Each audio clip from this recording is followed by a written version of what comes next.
ओम नमो भगवते वासुदेवाय। ओम नमो भगवते वासुदेवाय। ओम नमो भगवते वासुदेवाय। नारायणं नमस्कृत्य नरं चैव नरोत्तमं देवीं सरस्वतीं व्यासं ततो जयमुदीरये। नष्टप्रायेषु भद्रेषु नित्यं भागवत सेवया भगवती उत्तमश्लोके भक्तिर्भवति नमस्तुति। ओम अज्ञानतिमिरान्धस्य ज्ञानाञ्जनशलाकया चक्षुरुन्मिलितं येन तस्मै श्रीगुरवे नमः। नमो विष्णुपादाय कृष्णप्रेष्ठाय भूतले श्रीमते भक्तिवेदान्तस्वामिनिति नामिने। नमस्ते सारस्वते देवे गौरवाणी प्रचारिणे निर्विशेषशून्यवादी पाश्चात्यदेशतारिणे।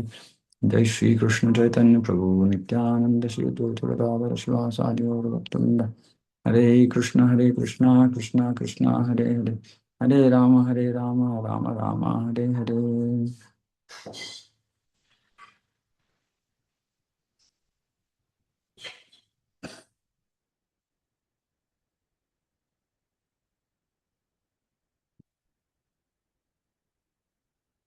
Reading from Srimad Bhagavatam,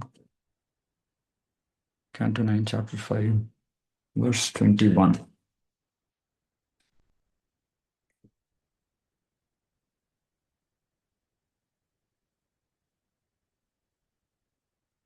It's okay.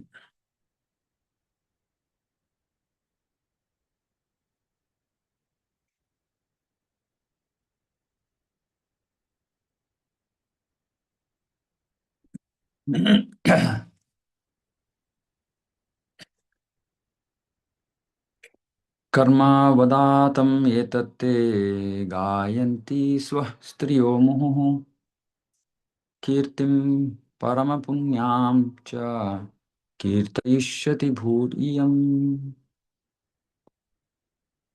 All the blessed women in the heavenly planets will continuously chant about your spotless character at every moment, and the people of this world will also chant your glories continuously. So we've been trying to glorify Ambarīṣa Mahārāja for his exalted qualities. So people will chant about his spotless character. श्रीशुकोवाच एवं संकीर्त्य राजानं दूर्वासाः परितोषितः ययौ विहाय सा मन्त्र्या ब्रह्मलोकं महेतुकम्. Shukadeva Goswami continued, thus being satisfied in all respects, the great mystic yogi Durvasa took permission and left, continuously glorifying the king. Through the skyways, he went to Brahmaloka, which is devoid of agnostics and dry philosophical speculators. Agnostic is not wanting to know God. So there is an atheist and there's an agnostic. I think if I'm not wrong, atheist is he doesn't want to believe in God, as in he's clear that he doesn't want to believe in God. Agnostic is one who uh, is not like yeah, he doesn't want to know also. I mean, I think so. One second, let's see what it means. Agnostic.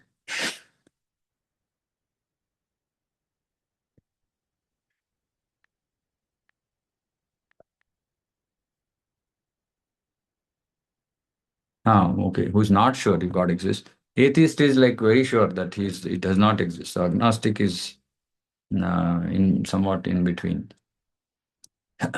No, although Durvasa Muni went back to Brahmaloka through the spaceways, he did not need an airplane. For great mystic yogis can transport themselves from any planet to any other without any machine. Of course, that is within this material world.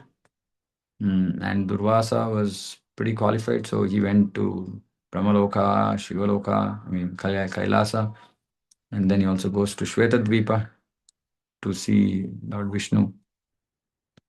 So obviously, he had powers, but not good enough.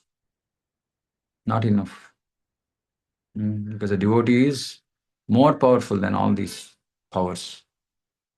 But for those who are not devotees, these siddhis are very attractive, right? Just imagine, you want to move from one place to another just by desiring or whatever, you can just move. You can just, uh, like, for example, few years back, we had this uh, uh, series called Harry Potter, right?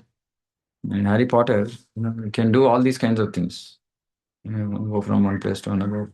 Now, these are like very fancy. Like people are like kicked about it. They get very excited. Wow, this is amazing.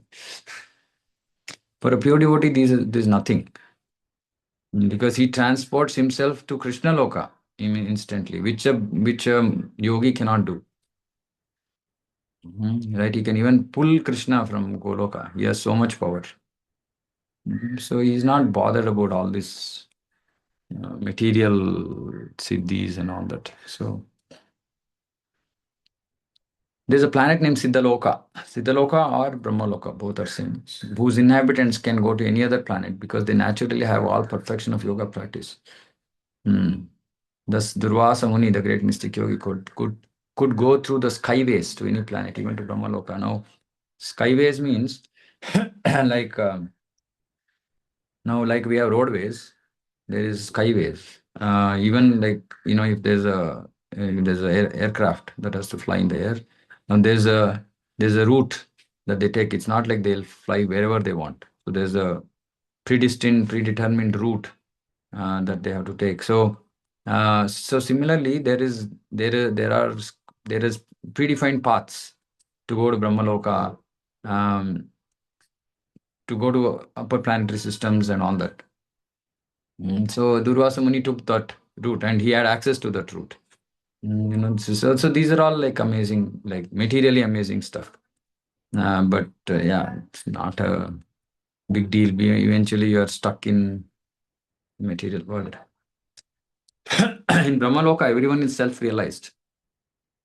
And there is no need of philosophical speculation to come to the conclusion of the absolute truth. Hmm. And so, which is why in Brahmaloka, there are no people who don't believe in Krishna or they're all firmly fixed, self-realized souls. So, self-realized doesn't mean that they only just know Brahman. Self-realized in this case also means that they also know Parabrahman. And so, which is why they don't have to speculate about the absolute truth.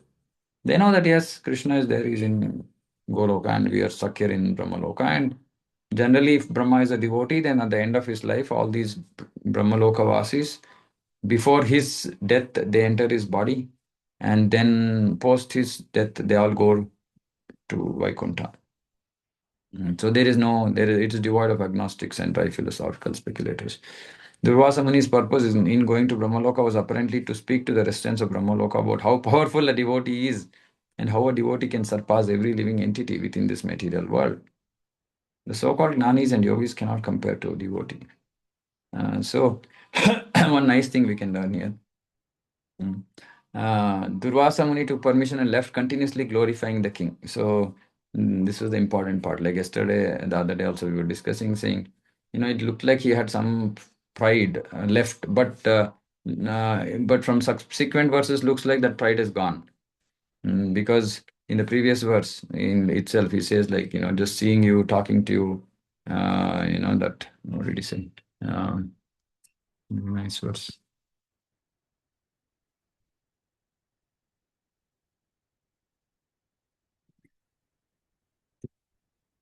Yeah, therefore, simply by seeing you, touching your feet, and talking with you, I've been pleased.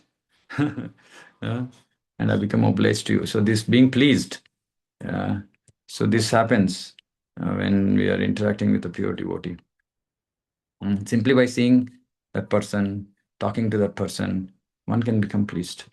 And it's natural, it's not like uh, some effort has to be put. So he was affected. So here, Durvasa Muni was affected by Ambarīṣa Mahārāja's presence.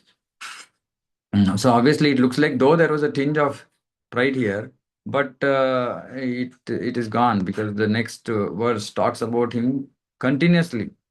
He's continuously glorifying the king, now, which is what we need to learn, right? Of course, it should not be just what is the word? Um, not glorifying just simply for the sake of glorifying, but it should be real. As in, these qualities should exist. The other day also I was telling about Prithu Maharaj now refusing to accept glorification by and the Vandis and Magadas who are glorifying him, saying about his future qualities. So Prithu Maharaj says, no, I don't have these qualities. Why are you simply glorifying me for something which I don't have? But if there are qualities and it's required that, that it's required that we glorify devotees.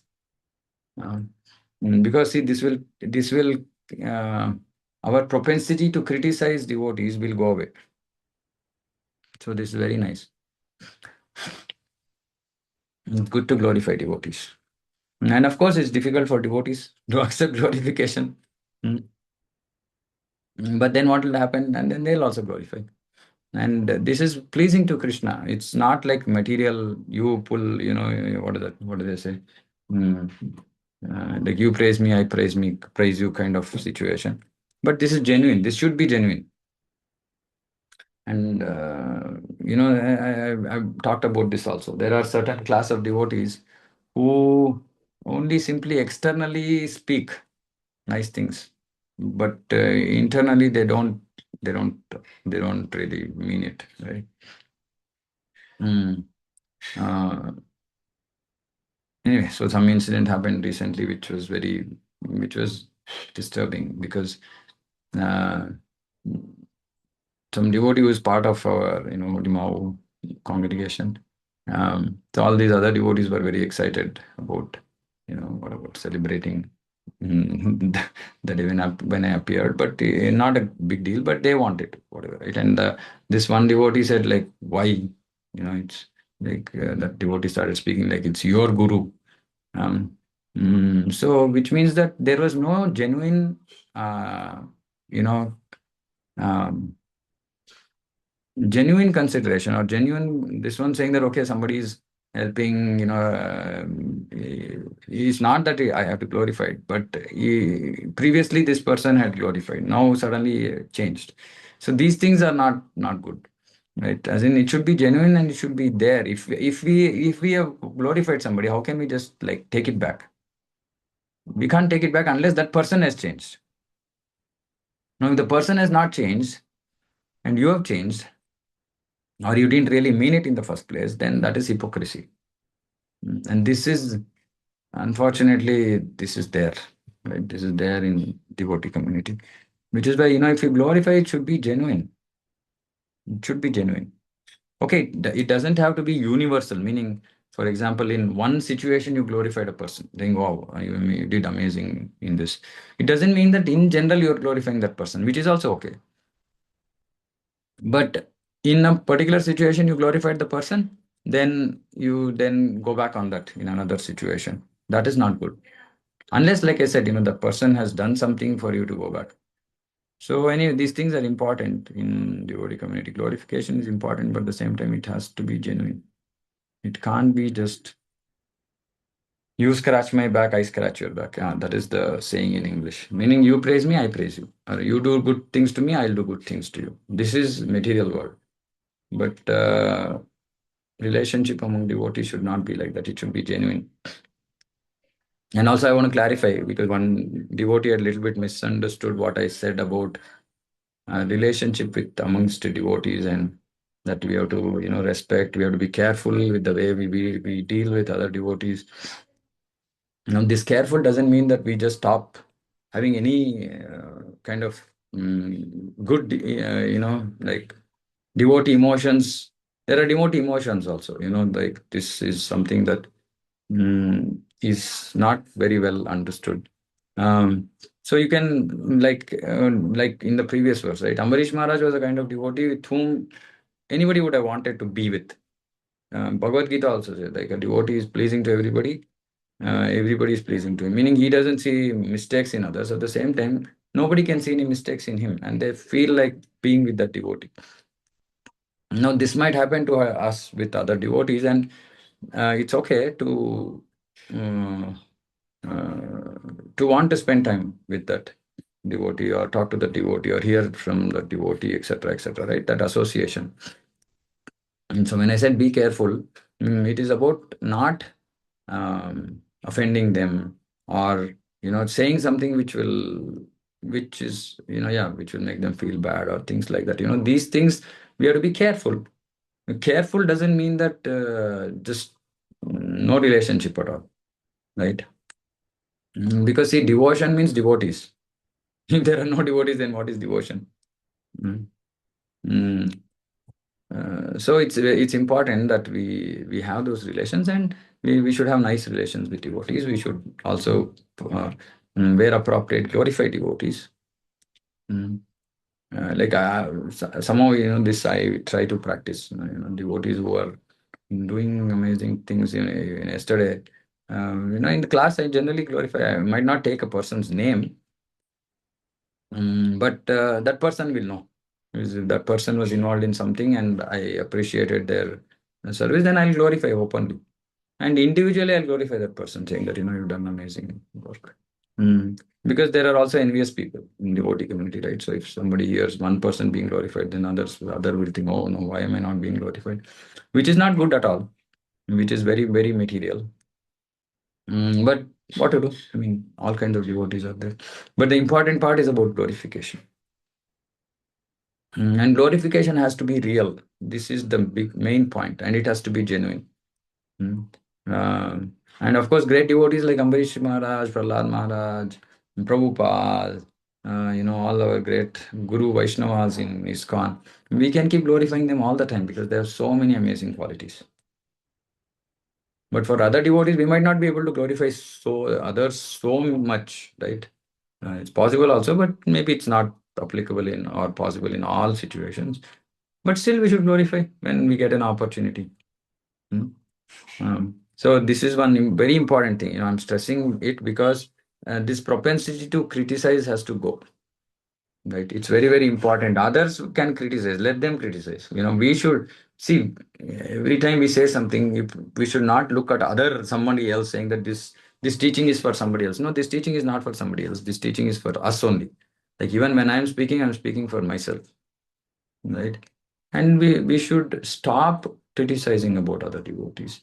Again, I've been repeating this. It's not that we close our eyes, we become blind to what is happening, but this habit about taking somebody's name and saying that this person did this we should avoid. This we should try to avoid. Saying that we can always, I've been highlighting this, but it is difficult. Instead of saying this person did this, say this service was affected like this. And then who that person is, maybe if you're genuinely trying to fix it, then you're talking to some authority, and that the authority will know who that person is without having to state the name, and then the authority will do the needful. Hmm. Um, so to stop this bad habit of talking about other devotees, saying that this devotee is like that devotee is like that, please talk about other devotee by glorifying the devotee. And this is especially applicable for those who have this tendency of criticizing or seeing faults. For them, it is a must. For others, it's okay, as in it's okay, meaning it's not like a lifesaver. But for them, it's a lifesaver, bhakti lifesaver.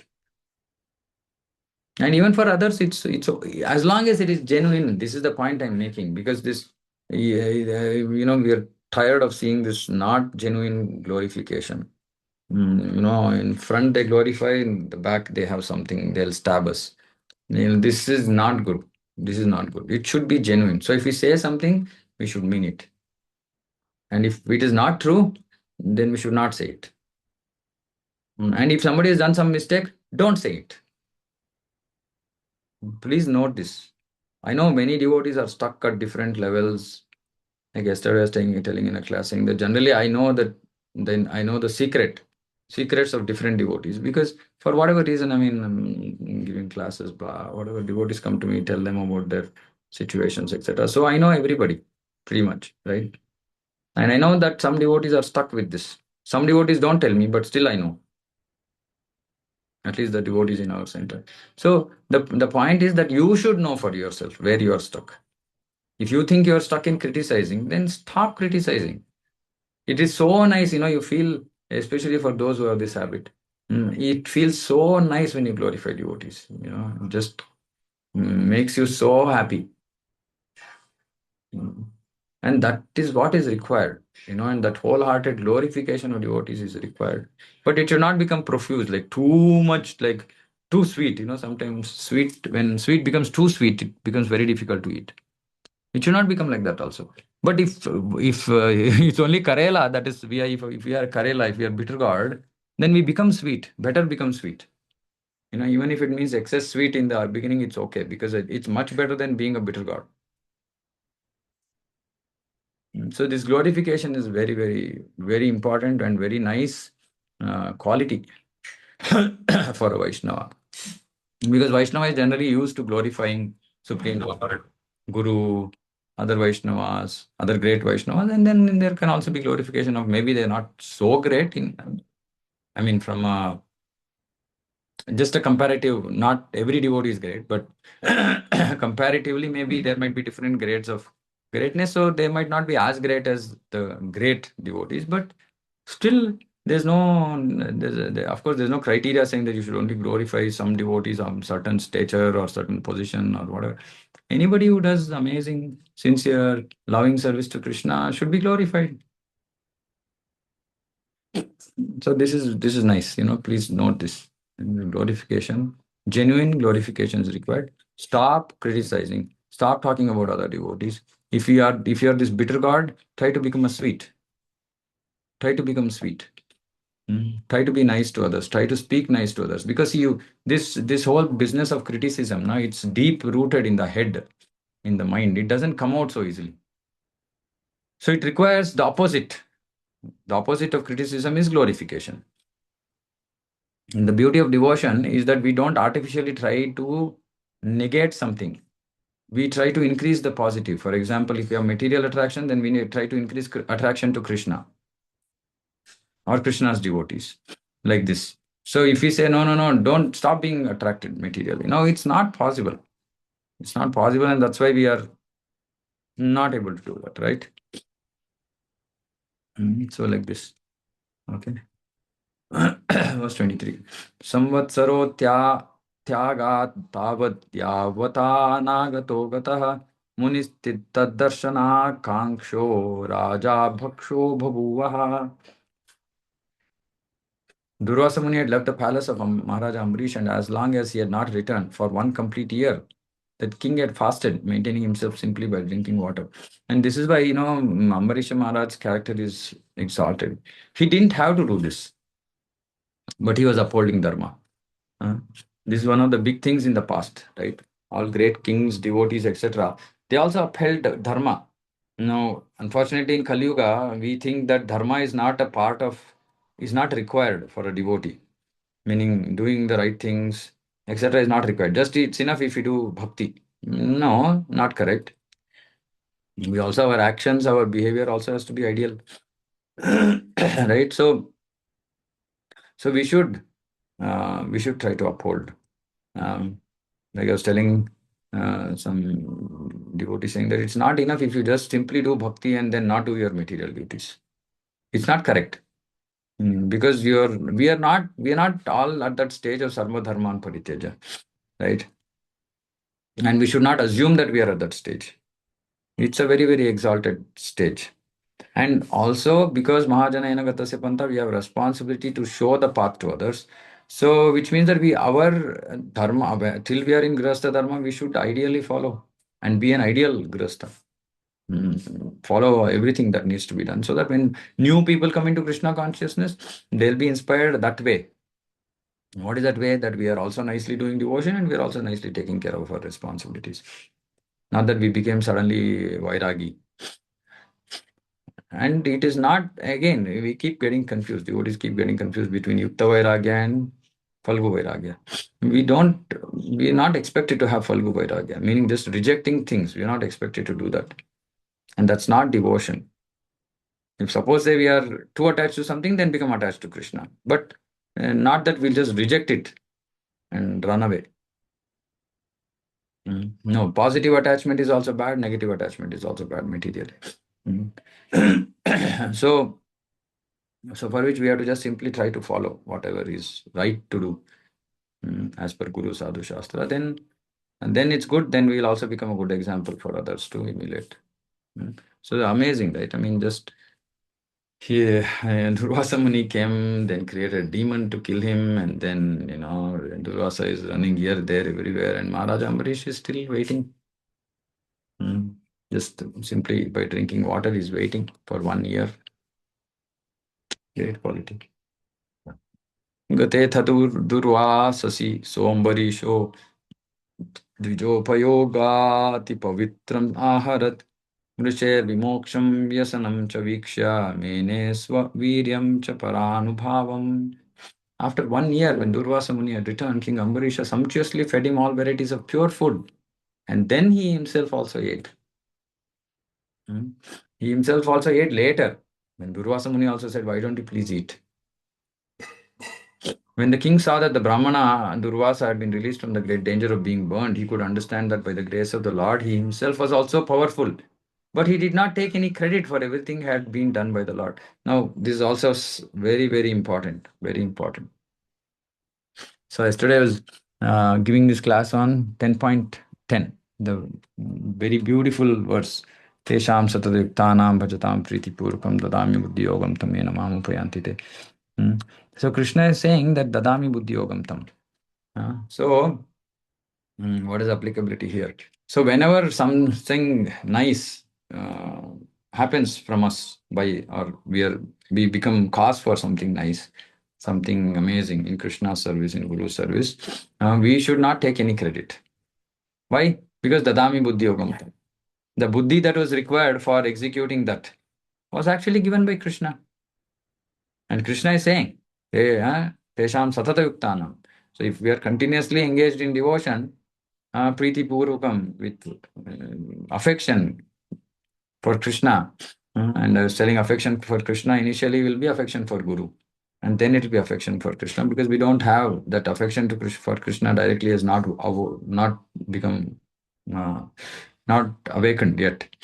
But it is Priti Purvakam, because we are not doing out of a compulsion. Then for such devotees, Krishna will give Buddhi Yoga. He will show the path. Yena mam upayanti te. And they'll also, for example, now if somebody is engaging in preaching service, now that buddhi that is required is also given by Krishna. So one should not take any credit.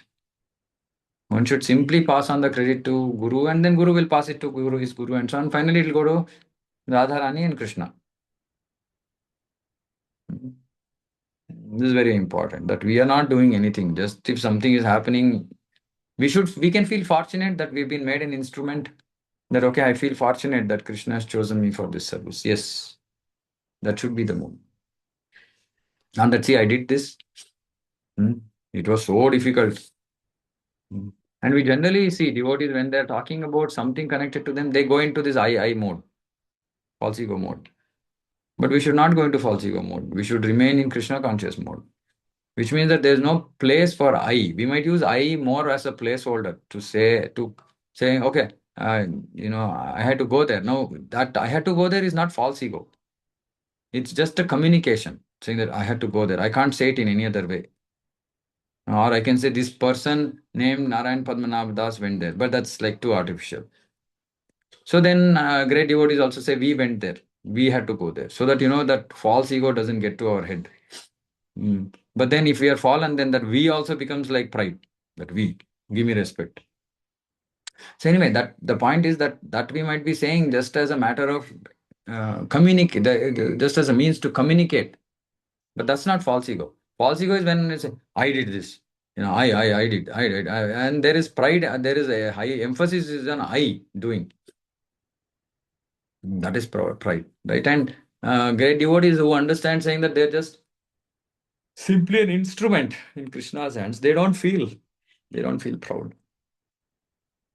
Actually, in fact, they'll be more and more humbled by the mercy of Krishna.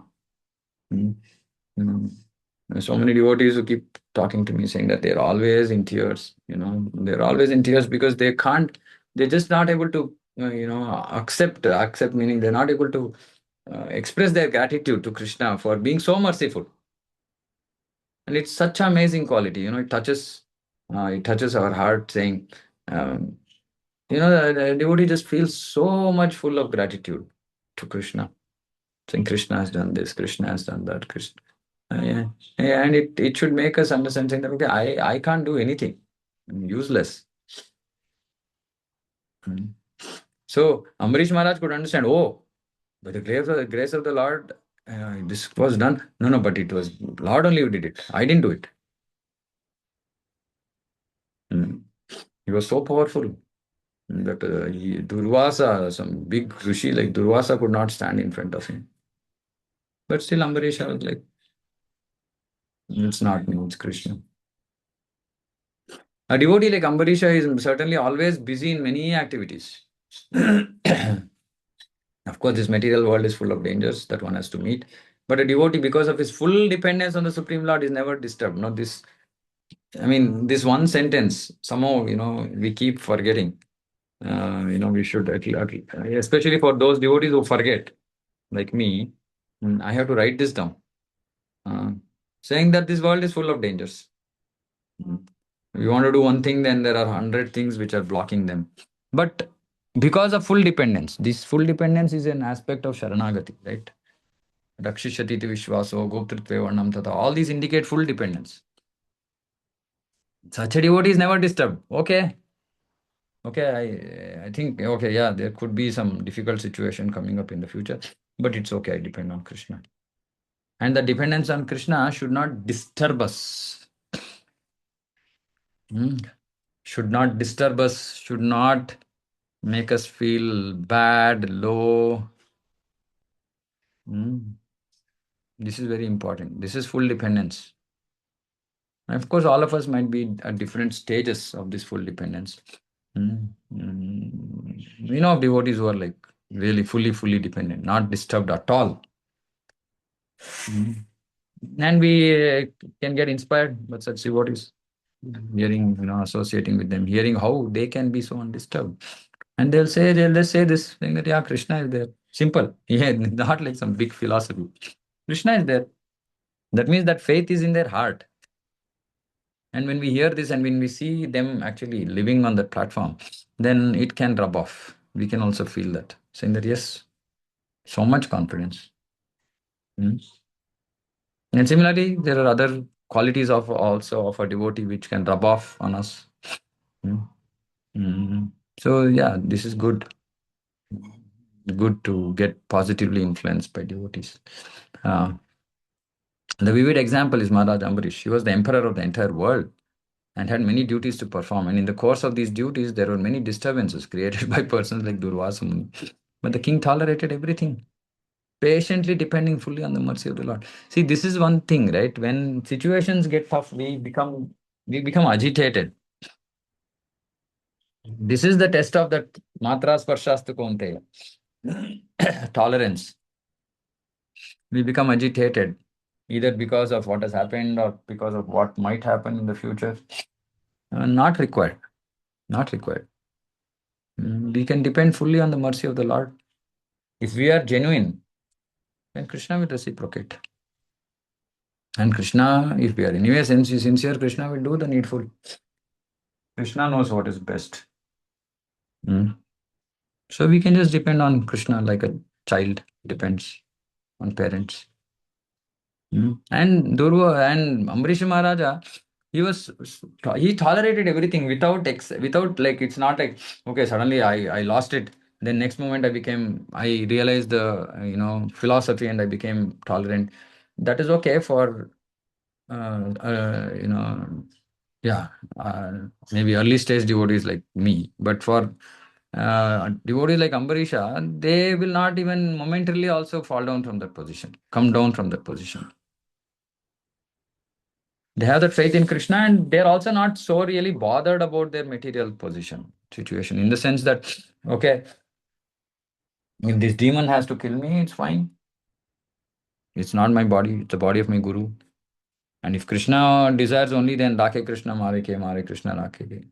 Right? If Krishna wants this body to be destroyed, who can save? So, like that, we should be dependent on Krishna, and Krishna then takes care of such devotees. It's not like he will just leave it to them, saying that, hey, see, I've given you all this knowledge all these days. You took it, now you aren't able to apply it.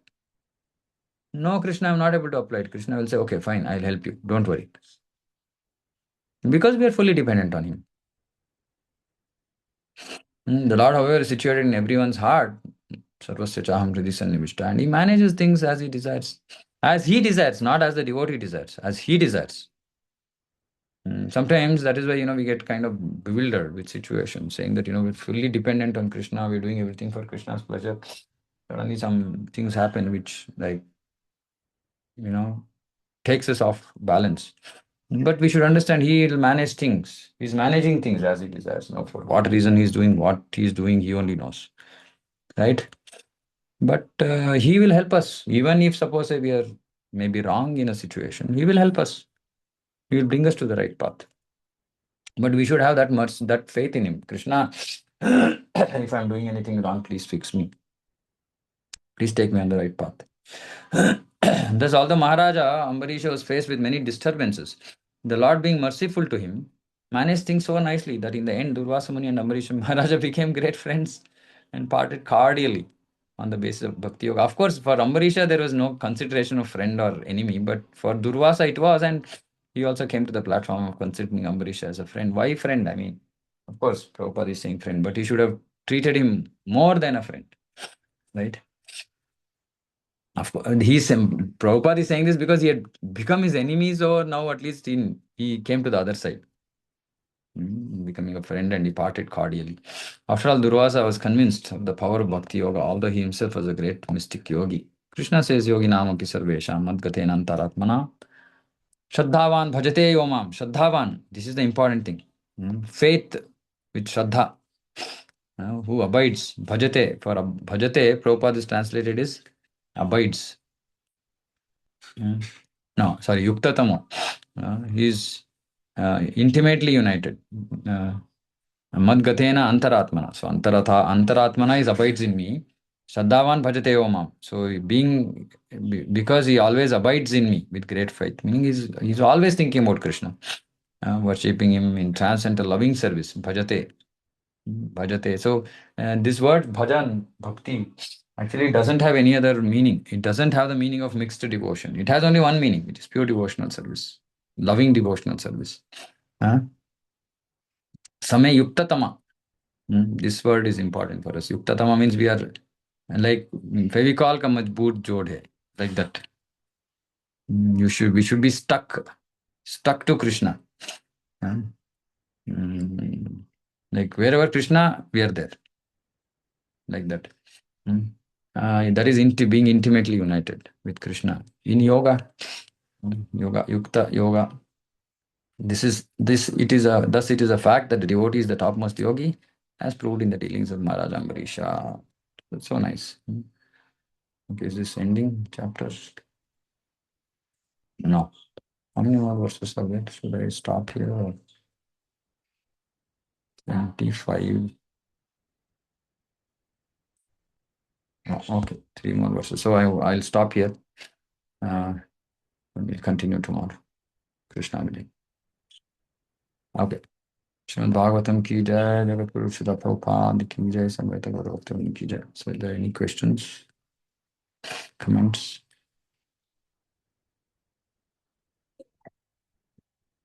Hare Krishna, Prabhuji, Dandot Pranam. Something to share. Prabhu, glorification of devotees, sometimes it's so superficial. Oh, Mataji, what for you? Oh, Mataji, you're like this. It turns you off. Yes. That's what I was saying, yeah. And Prabhu, I mean, I don't know, I'm not flattering you, but whenever I saw you, I mean, there was something which, there was a, like you reminded me of Sudama all the time.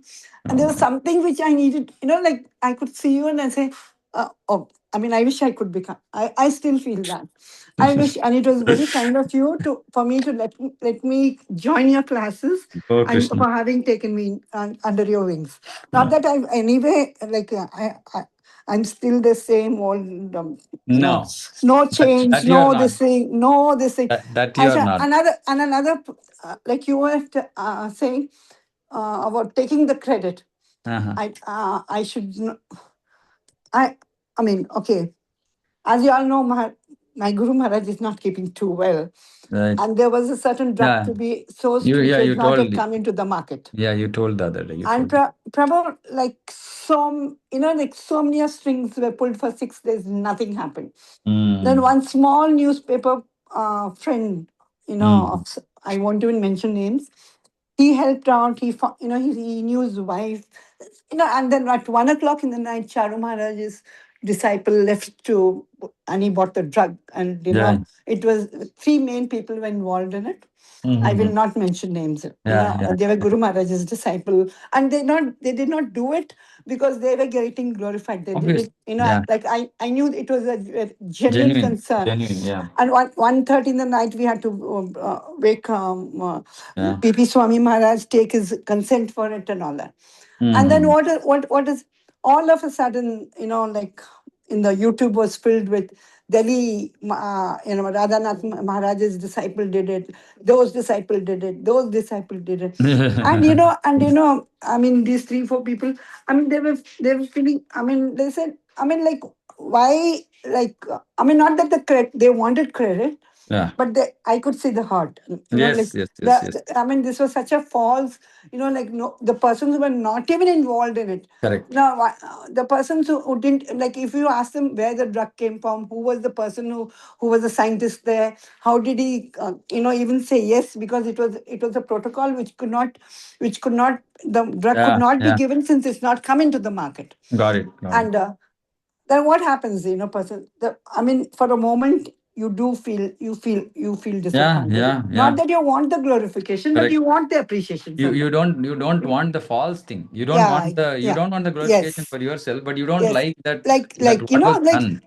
तुम इतना करके तुम्हारे पे तो खींचड़ मार दिया, and you walk away with all the glorification. And No, that there's so many other devotees who know the facts, and they are the one who do it. So Prabhu, yeah. all this happens, and Yeah, yeah. it's very difficult when you're in whether you're in material life or in Unfortunately. spiritual life.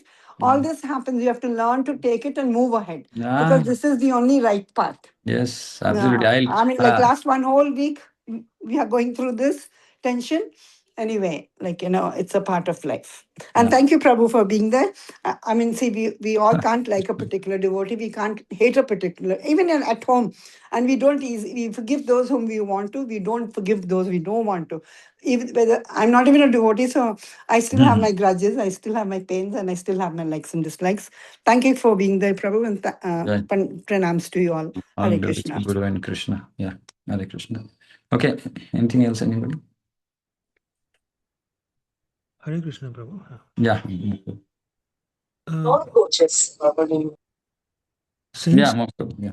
since our community is actually an heterogeneous community and uh, different set of mindset and mentality, Yeah. and we're all together serving Krishna with one goal. Mm. Uh, I just wanted to know your thoughts. Suppose if there are any um, disagreement during like on anything which is related, Mm. and Mm. I'm being closed with devotee expect some sort of favoritism during Mm.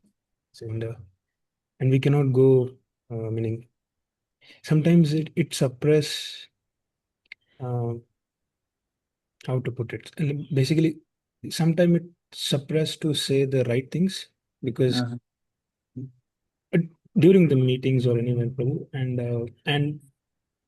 and we feel, at least like I feel guilt that I know I'm not brought it up, so how to come out and how to, because at the end of the day I know that will hurt, and I know yeah. I'm supporting. Yeah. Yeah, yeah, okay, got it. Okay, so see one thing, Prabhu, which is important for all of us to understand, right? See, uh, there's a certain limit of, or let me put it this way, right? There's a certain amount of not good association we should deal with. There's a certain amount of not good association we should deal with because that is there everywhere. Okay, but uh, if we are only in completely in bad association, like drowned in bad association, then that's not a good place to be in, right? Because this is very, very important, right? And of course, see, in every association, there are always some good and bad. And if there is balanced, okay, sometimes or rather I would say good is more and then there is some bad here and there, then it's okay. It's bound to happen. We are in the material world, right? uh, like last week, like some devotee just assumed something about me, and which I had not said or done anything, and then he felt bad saying that, Prabhu, you're doing like this. I said, see, boss, like if there was anything there, I would have told you. That much you should know, right? My nature. So if I have not told you, that means that it was not important. Not that it was not there, but it was not maybe important. But assuming something and then you going into some, like your cocoon of yourself, that's not correct. Which means that it was a misunderstanding. But if you are actually genuinely in a bad association, meaning bad association means favoritism, sometimes these perceptions come. And sometimes somebody like that devotee was saying that I feel that no, you don't talk to me, you talk to other devotee. No, there could be a perception. There could be something like this which happens also, which is not really intentional. Then it can be rectified and moved on. But if there is intentional favoritism, intentional suppression, not giving opportunities for people to get, no, this is not really a good association. I mean, attempts can be made to change it, but if it doesn't change, then better be away from it. Because see, we can, if it is small, if it is little, if it is once in a while, we are also expected to tolerate. But the problem is that if that bad association is so strong that it is killing our devotion, then it's not a good association to be in. It's unfortunate, but that's that's what it is. And you can't, if you keep continuing to suppress yourself and say, okay, no, it's okay, it's okay, it's okay, then your devotion will be spoiled. You're in a bad environment. So you have to judge this, right, in your own situation, how bad the situation is. You have to judge. And then that call has to be taken. And or of course, like if somebody is there who is guiding you, is senior to you, whom you trust, etc., then go into details. Because see, this one particular statement you are saying, you can't really, I can't make a statement which is for your application, right? I can give you a direction, but the person whom you are taking guidance from, if at all if there's somebody like that, then you should go into law complete details of the situation, then asking that, okay, what should I do? But at a general level, I've given some principles saying that if it's just little on and off, just tolerate. If it's too caustic, poisoned kind of, caustic means like poisonous, right? If the environment is too poisonous, then it's not good for our devotion. If it's too political, it's not good for our devotion. If it's too material, it's not good for our devotion. It has to be transcendental. Only then it's good for our devotion. So we have to see that what kind of devotees we are surrounded by, and if we are predominantly surrounded by not good association, then like I said, it's not good to just continue it in the name of tolerance. Because Rupa Goswami expects us to discriminate. Many devotees ask this, saying that, Prabhu, is it not Vaishnava Aparad? Discrimination is not Vaishnava Aparad. Criticizing is Vaishnava Aparad. Discrimination means this is right, this is wrong. We do this to protect ourselves, that's all, not to criticize somebody. That discrimination is absolutely perfect. It has to be done. Actually, we should not close our eyes. But criticism is mundane. Is that okay, Amok Prabhu? Thank you so much. Yeah, okay. Okay. Anything else? Okay, thank you all for joining. Shrimad Bhagavatam ki jai, Jagat Guru Srila Prabhupada ki jai, Samveta Gaura Bhaktivinoda ki jai, Vancha Kalpatarubhishta Kripa Sindhubhyo Vacha Patitanam Pavanabhyo Vaishnavibhyo Namo Namo Ananta Koti Vaishnavibhyo ki jai. Hare Krishna.